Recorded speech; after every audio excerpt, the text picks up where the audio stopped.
حزب اللہ کے secretary general کی میں ایک سٹیٹمنٹ آپ کے سامنے رکھتا ہوں، ابھی تھوڑی دیر پہلے جاری ہوئی ہے.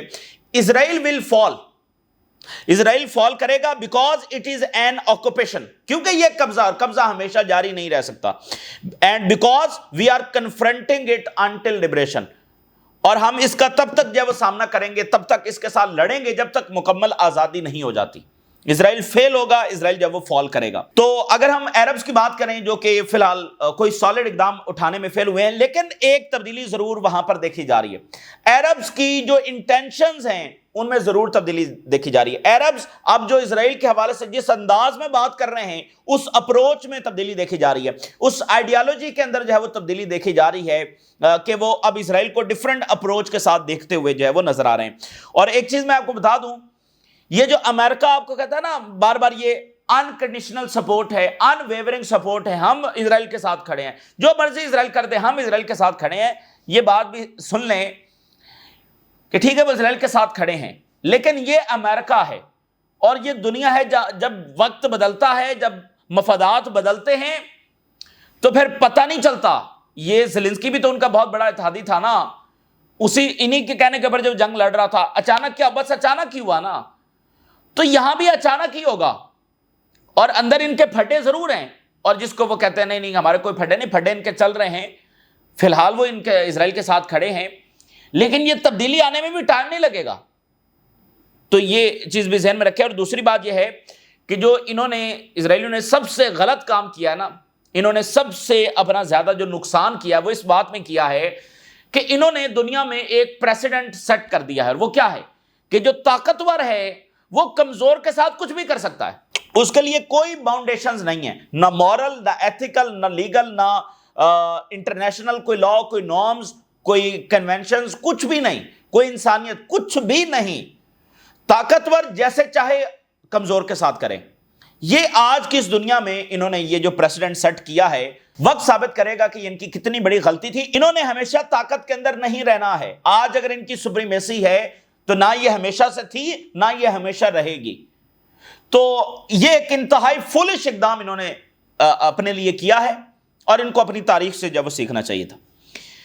اب غزہ کے اندر کیا ہو رہا ہے، کس طرح کی بمبنگ یہ کر رہے ہیں، کس طرح زمینی فوج وہاں پر داخل ہے، اور اس کو یہ لاسٹ اٹیمپٹ بتا رہے ہیں فلسطینیوں کو ڈسپلیس کرنے کی اور حماس کو ڈیفیٹ کرنے کی. ایسے کئی اٹیمپٹس یہ پہلے کر چکے ہیں، لیکن چونکہ فلسطینی پاپولیشن جو ہے وہ بہت زیادہ تکلیف کے اندر ہے، فیمن کے اندر ہے، تو ایسی صورتحال میں ان پر مزید بامبنگ کرنا اور ان کو ڈسپلیس کرنا، وہاں پر تو ایسے زخمی ہیں، ایسے فاقہ زدہ لوگ ہیں جو چل بھی نہیں سکتے ہیں.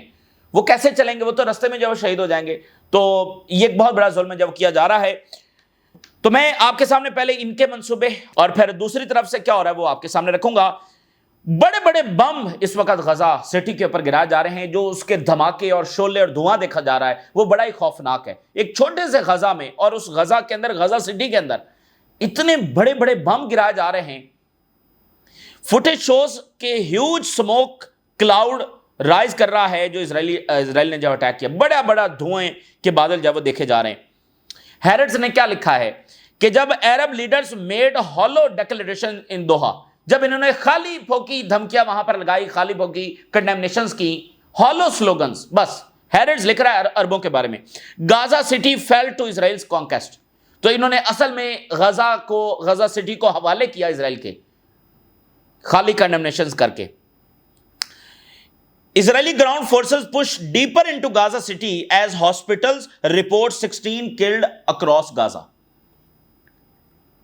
مزید وہ غزہ سٹی کے سینٹر میں، اور اوپر سے بمبنگ تو ہر جگہ کے اوپر ہو رہی ہے. Extreme pressure, Israel ramps up attack on towers in Gaza city. جو اونچے بلڈنگز ہیں ان کو یہ تباہ کر رہے ہیں. یہ وہ بالکل ایک ایریا تھا جہاں پر کچھ بلڈنگز بچی ہوئی تھی، اور یہ بھی ایک طریقے سے انہوں نے ایک اسٹریٹجی کے تحت بچا کر رکھی ہوئی تھی. اب ان کو یہ ڈسٹرائے کر رہے ہیں. اسرائیلی آرمی کہہ رہی ہے کہ ہم نے لانچ کر دیا ہے intensive military operation in the heart of the Gaza city to decisively confront Hamas. یعنی اس کا مطلب ابھی بھی حماس ان سے ہاری نہیں ہے. یہ دوحہ میں جو میٹنگ ہوئی تھی، شاید اس سے کوئی لیسن لرن کر لیا جاتا. حماس ابھی تک اسرائیل سے ہاری نہیں ہے، ابھی بھی وہ حماس کو ہرانے جا رہے ہیں. ابھی خبریں آئیں گی آگے سے جو حماس ان کا سامنا کرے گی، لیکن انہوں نے بہت بڑی فوج غزہ سٹی کے اندر اتار دیا اور ہوا سے اور سمندر سے حملے جو وہ ہو رہے ہیں اور بڑی تعداد کے ٹینکس وہاں پر داخل ہیں۔ دا سینسٹر ٹروتھ، ایک بڑا ہی ظالمانہ اور گناہگار سچ جو ہے، behind Netanyahu's Gaza invasion, his greatest gamble since October 7، یہ اس کا سب سے بڑا گیمبل ہے جو اس نے غزہ سٹی میں کھیلا ہے۔ اسرائیلی جو ہے وہ پروٹیسٹ کر رہے ہیں اس انویژن کے خلاف، لیکن ابھی تک کوئی ایسا ایفیکٹو پروٹیسٹ نہیں ہے جو نتنیاہو کو روک سکے، اور نتنیاہو یہ دیکھ رہا ہے کہ اگر اس اٹیک میں تمام قیدی مارے گئے تو پھر کوئی جواز ہی نہیں ہوگا نیگوسیشنز کا، اور ٹرمپ نے ادھر سے ٹویٹ کر دیا کہ جو قیدی مارے جائیں گے اس کی ذمہ دار حماس ہے، اسرائیل نہیں ہے، اس کی ذمہ دار جو وہ حماس ہے۔ تو فار رائٹ ایلائز پرسو فل آکوپیشن اینڈ ایکسپلشن آف غازا's پاپولیشن، تو یہ اس کا ایک گیمبل ہے، اور اس نے دیکھا کہ جب ادھر ہالو سلوگنز لگے، قطر میں کوئی بڑا اقدام نہیں اٹھایا گیا، ادھر اس کے جو ساتھ ایکسٹریمسٹ اتحادی ہیں اور وہ خود سب سے بڑا ایکسٹریمسٹ ہے اور خود بہت بڑا جو زائنسٹ ہے، تو اس کو لگتا ہے کہ this is the best time to occupy Gaza, ٹھیک ہے نا۔ اب دیکھیے ہیرڈز نے پھر لکھا ہے Netanyahu made mockery of Trump in Qatar and paid no price for it, اس نے موکری کی، اصل میں تو یہ ٹرمپ کی جو ہے وہ نا اس کو ایکسپلائٹ بھی کیا، لیکن اس نے کوئی پرائز پے نہیں کی۔ قطر پر حملہ کیا، کوئی پرائز نہیں پے کی، وہاں پر لوگ مارے گئے، کوئی پرائز پے نہیں کی۔ تو یہ شخص پتہ نہیں کتنے کیپٹلز کے اوپر جب اٹیک کر چکا ہے۔ سو مڈل ایسٹ کی گورنمنٹس کے لیے بھی راہ فرار نہیں ہے، کوئی فرار نہیں ہے ان کے لیے۔ اور پھر آپ دیکھیے کہ برٹش ایم پیز جو ہے وہ ویسٹ بینک کا دورہ کرنے آ رہے تھے اور ان کو اسرائیل نے داخل نہیں ہونے دیا، اور یو کے ہیلتھ منسٹر نے کہا کہ شیمفل بٹ ناٹ سرپرائزنگ، شرمناک ہے لیکن سرپرائزنگ نہیں ہے، یہ متوقع تھا۔ تو اس سے پہلے اسرائیلی سینیٹرز کو انہوں نے داخل نہیں ہونے دیا، اب برطانیہ کے ایم پیز کو، تو یہ ہے ان کی حیثیت اسرائیل کے سامنے۔ تو جب وہ کہتے ہیں کہ ہم ہر صورت میں اسرائیل کے ساتھ کھڑے ہیں، تو پھر اسرائیل کچھ بھی کر سکتا ہے۔ جان میرشیمر جو کہ امریکہ کے اس وقت کے بڑے تھنک ٹینک ہیں، اور انہوں نے 2007 میں اس وقت اسرائیل کی لابی کے اوپر کتاب لکھی تھی جب اسرائیل کے خلاف بات کرنا بھی گناہ عظیم تھا۔ تو جان میرشیمر جو ہے وہ اس وقت امریکنز ان کو بہت زیادہ سن رہے ہیں کہ بھئی اصل بات کیا تھی۔ تو انہوں نے لکھا ہے کہ اسرائیل کے مقاصد کیا ہیں، مور مڈل ایسٹ مہم and unconditional U S support for اسرائیل۔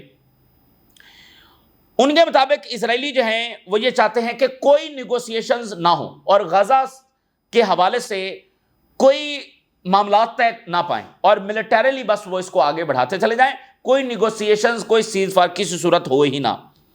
اور امریکہ کی جو سپورٹ ہے ابھی تک اسرائیل کے لیے وہ انکنڈیشنلی ہے، یہ اسرائیل سمجھتا ہے۔ اور انہوں نے یہ بھی بات کی تھی کچھ عرصہ پہلے کہ نیتنیاہو یہ سمجھتا ہے کہ جو امریکن ملٹری ہے وہ اس کے کنٹرول میں ہے، یہ جہاں چاہے امریکن ملٹری کو استعمال کر سکتا ہے، کسی بھی جنگ میں ان کو ڈریگ کر سکتا ہے۔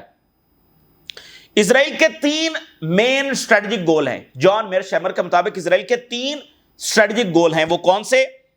Expand territory. آپ کو یاد ہے جب ٹرمپ ابھی آیا ہے اوتھ کے بعد، اس نے ایک بات کی تھی، کہتا اسرائیل بہت ہی چھوٹا ہے، یہ مجھے پسند نہیں ہے، اسرائیل بڑا ہونا چاہیے۔ یعنی آپ ذرا اس بندے کا جو نوبل پیس پرائز کا امیدوار ہے اس کی آپ گفتگو سنیں، اسرائیل بہت چھوٹا ہے، اسرائیل کو بہت بڑا ہونا چاہیے۔ تو ٹیریٹری کو ایکسپینڈ کرنا اور پیلسٹینینز کو آؤٹ کرنا اس کانکرڈ ٹیریٹری سے، ویسٹ بینک سے اور غزہ سے، فلسطینیوں کو ڈسپلیس کرنا، اور اس بات کو انشور کرنا، اب یہ لائن آپ سنیے، یہ تیسرا ان کا اسٹریٹجک گول ہے، اس بات کو انشور کرنا کہ ریجن کے تمام ممالک ویک ہوں گے۔ تو اس لیے سب نشانے کے اوپر ہیں، سب نشانے کے اوپر ہیں۔ الجزیرہ نے لکھا ہے کہ جو ساؤتھ افریقہ میں کالونی تھی، اپارتھائڈ تھی، اور جو اسرائیل کی یہ جو کالونی ہے، اس میں بہت ساری چیزیں کامن ہیں، اور وہ کیا؟ وہ کولیپس ہو گئی تھی، یہ بھی کولیپس ہوگی۔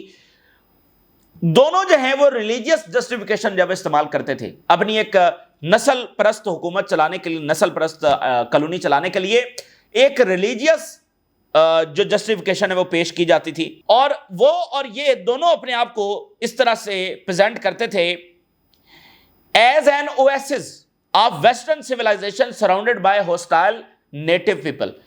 اویسز آپ دیکھتے ہیں نا وہ، یعنی صحرا میں درمیان میں اگر کوئی چھوٹا سا باغ ہو، ٹھیک ہے نا، تو اس کو اویسز جو ہے وہ کہا جاتا ہے. تو یہ دونوں وہ بھی اپنے آپ کو ایسے پریزنٹ کرتے تھے کہ ہمارے ارد گرد جو ہے وہ بہت ہی ہاسٹائل نیشنز ہیں، بہت ہی یہ سب جو ہے وہ برے لوگ ہیں اور ہمارے دشمن ہیں، اور جان بوجھ کر دشمنی یہ ہمارے ساتھ کرتے ہیں اور ہم وکٹم ہیں، اور ہم اس برے لوگوں کے درمیان ویسٹرن سیولائزیشن کے ڈیفینڈر ہیں. تو اسرائیل بھی بالکل اس کا یہ نیریٹو ہے، ہمارے ارد گرد دشمن ہیں جو بلا وجہ ہی ہمارے دشمن ہیں، اور دیکھیں ہم کتنے برے لوگوں سے گھرے ہوئے ہیں. اور ویسٹرن سب سے پہلی سپیچ نتنیاہو کی کیا تھی؟ یہ باربیرینزم اور ویسٹرن سیولائزیشن کے درمیان جنگ ہے، اور انہوں نے کہا تھا کہ ان باربیرین اور ویسٹ کے درمیان ہم دیوار ہیں. تو یہ وہ نیریٹو ہے. تو ادھر اجلاس ہونے جا رہا ہے، منڈے سے شروع ہوگا. تو وہاں کی ایک بڑی آرگنائزیشن ہے جو انہی کے مذہب کے لوگوں کی ہے، Thousands of Israelis back Palestinian state and to Gaza war. تو انہوں نے کہا کہ ہم تو اس کو جو ہے وہ سپورٹ کرتے ہیں، فلسطینی ریاست بننی چاہیے، اور فلسطینی ریاست اسرائیل کے لیے کوئی خطرہ نہیں ہے، بلکہ یہی بہترین مستقبل ہے سب کے لیے، وگرنہ اسرائیل یہ اس کی سیکیورٹی کے لیے اچھا نہیں ہے جو کچھ وہ کر رہا ہے. ادھر جارڈن میں ملاقات ہو گئی ہے، اور regional issues Gaza crisis discussed during Jordan and Qatar meeting in Amman. تو یہ ملاقات وہاں پر ہوئی ہے، اسٹریٹجک لیول کا یہ جو دورہ ہے وہ کیا گیا. ٹائم جو ہے نا، مطلب وہ خاموش بیٹھ نہیں سکتے ہیں، انہوں نے کچھ نہیں کیا، بات تو وہیں کی وہیں ہے، اصل ایشو تو وہیں کا وہیں ہے. تو تیزی کے ساتھ اب مزید واقعات ہوں گے. یورپ کہہ رہا ہے کہ ہم سینکشنز لگانے جا رہے ہیں. یورپین جو کمیشن ہے انہوں نے پرپوز کر دیا ہے کہ ٹریڈ کربز سینکشنز یہ اسرائیل کے اوپر لگائی جائیں. European leader propose sanctions suspending trade benefits with Israel over horrific daily events in Gaza. اور یورپی یونین پرپوز کہ سینکشنز آن اسرائیل جو ہے وہ لگنی چاہیے، سسپینڈ کرنا چاہیے ٹریڈ بینیفٹس کو، اور ٹارگٹنگ فار رائٹ منسٹر. اور اس میں وہ یہ بتا رہے ہیں کہ 37% جو ٹریڈ ہے وہ کم کی جائے گی، جس سے $50 بلین کا جو حجم ہے وہ کم ہو جائے گا. ٹھیک ہے نا، $50 بلین کا. تو اس سے بہت بڑا یہ ہائی کاسٹ ہے، بہت ہائی کاسٹ ہے کہ وہ اتنی بڑا حجم جب وہ کم ہو جائے گا، اس کے نتیجے میں کتنی بے روزگاری ہوگی، کتنی فیکٹری جب وہ بند ہوں گی. اور یورپینز یہ کہہ رہے ہیں کہ it will have a high cost for Israel if approved. اور اس میں اب جو ہے وہ ووٹنگ ہونی ہے. انہوں نے پرپوز کر دیا ہے، جرمنی اور ہنگری اس سے پہلے اس کو روک رہے تھے، اب وہ کہہ رہے ہیں کہ جو میجورٹی کا فیصلہ ہوگا وہی مانا جائے گا.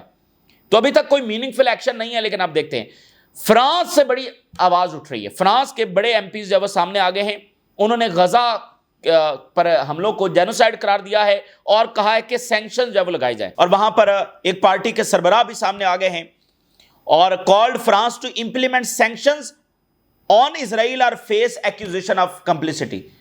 یا پھر ہم یہ کہیں گے کہ فرانس بھی اس میں برابر کا شریک دار ہے، یا پھر سینکشن لگائی جائیں اسرائیل کے اوپر. اور پیرس کے اندر انہوں نے بڑے مظاہروں کا بھی اعلان کر دیا ہے. اور جو برطانیہ کے بڑے لیڈر ہیں Jeremy Corbyn demands U K response to U N genocide report on Gaza.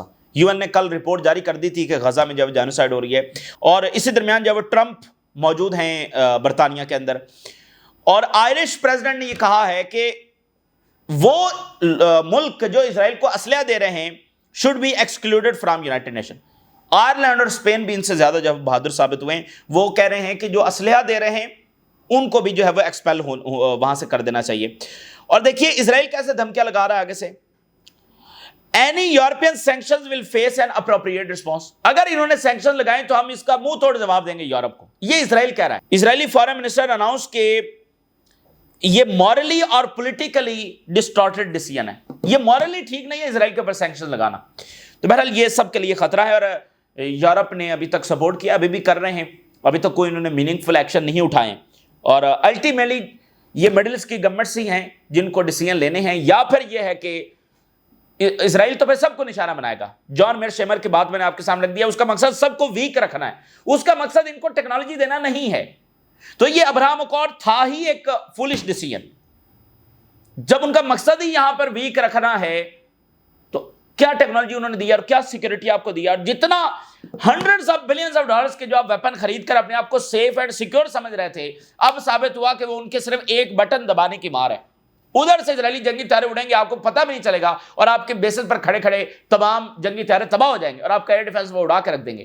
تو یہ تو بالکل کھلونے ثابت ہو گئے، ان کے جو ویپنز ہیں یہ کھلونے ثابت ہو گئے۔ تو بہت بڑے سٹیک اس وقت ہائے ہیں کہ داؤ کے پر لگ گیا سارا کچھ۔ ادھر کیا ہو رہا ہے کہ امریکہ نے ایک اور وینزویلا کی کشتی کو جب نشانہ بنا دیا ہے۔ Maduro slams U S after second strike on Venezuela vessel. تو وہاں پر اسٹریٹجی کلیئر ہو رہی ہے کہ امریکہ وہاں پر رہے گا، اسی طرح ایک کے بعد ایک کشتی کو نشانہ بناتا جائے گا آن دا نیم آف ڈرگز۔ اور کولمبیا کو بھی اب انہوں نے لسٹ میں شامل کر دیا، ہو سکتا ہے وہ کسی اور کو بھی شامل کر لے۔ تو یہ پورے ریجن کے خلاف جنگ جو ہے وہ شروع کی جا رہی ہے۔ تو اس طرح سے وہ یعنی مڈورو کی گورنمنٹ کو ہرائیں گے فوری۔ یعنی پہلے دن میں ہم نے کہا تھا کہ یہ فوری شاید زمینی فوج نہ اتاریں، تو یہ ایئر سٹرائک کریں گے اور جو کشتی ہیں ان کو نشانہ بناتے چلے جائیں گے، کیونکہ اس کے جواب میں وینزویلا تو اٹیک کر نہیں سکتا۔ وینزویلا جو ہے وہ کیسے اٹیک کرے گا؟ تو یہ محاصرہ کر رہے ہیں وینزویلا کا۔ تو یہ بڑی خطرناک بات ہے، اور یہ اسٹریٹجی اب کلیئر ہو رہی ہے کہ امریکہ وہاں پر کیسے کیا کر رہا ہے۔ یہ تازہ ترین صورتحال جو آپ کے ساتھ شیئر کیا، آپ نے راز رگا کریں، اجازت دیجیے، اللہ حافظ۔